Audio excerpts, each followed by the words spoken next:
right. I'd like to thank you for leaving crazy person out of the description.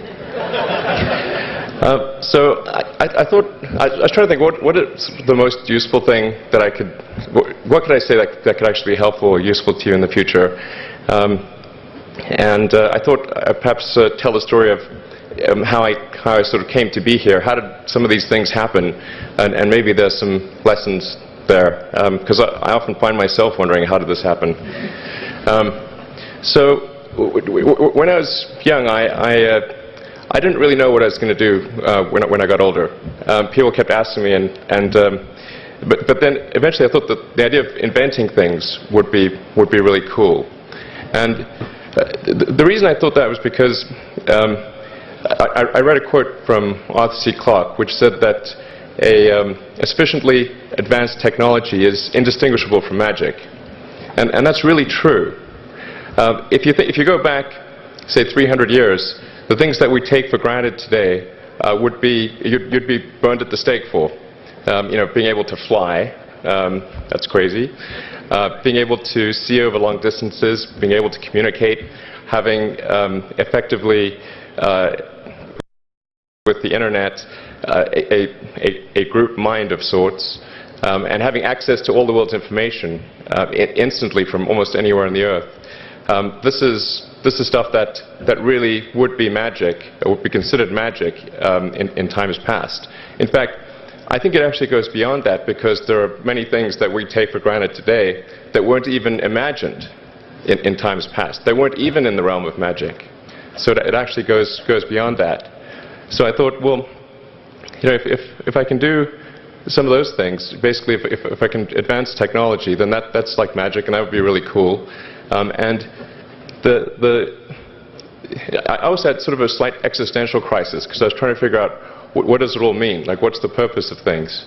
And I came to the conclusion that if we can advance the knowledge of the world, if we can do things that expand the scope and scale of consciousness, then we're better able to ask the right questions and become more enlightened, and that's really the only way forward.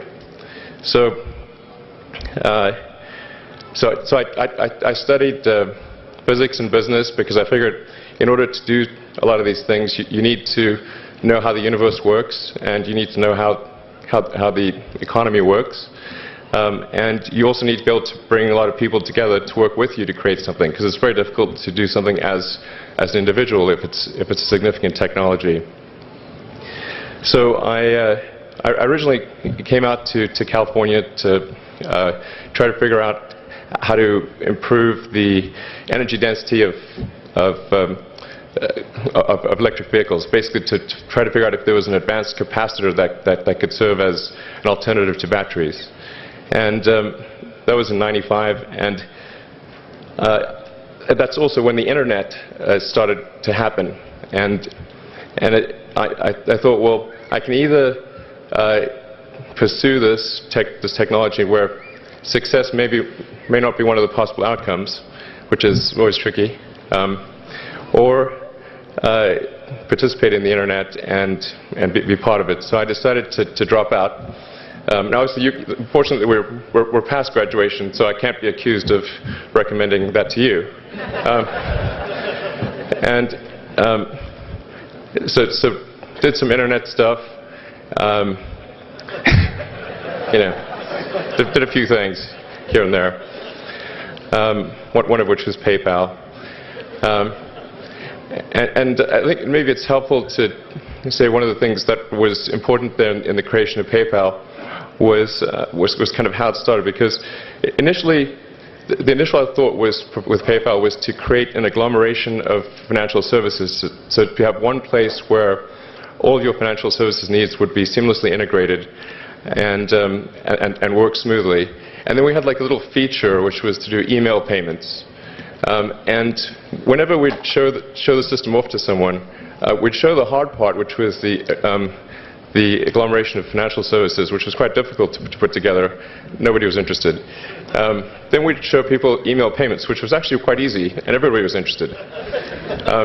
So this is, I think it's important to take feedback from your environment.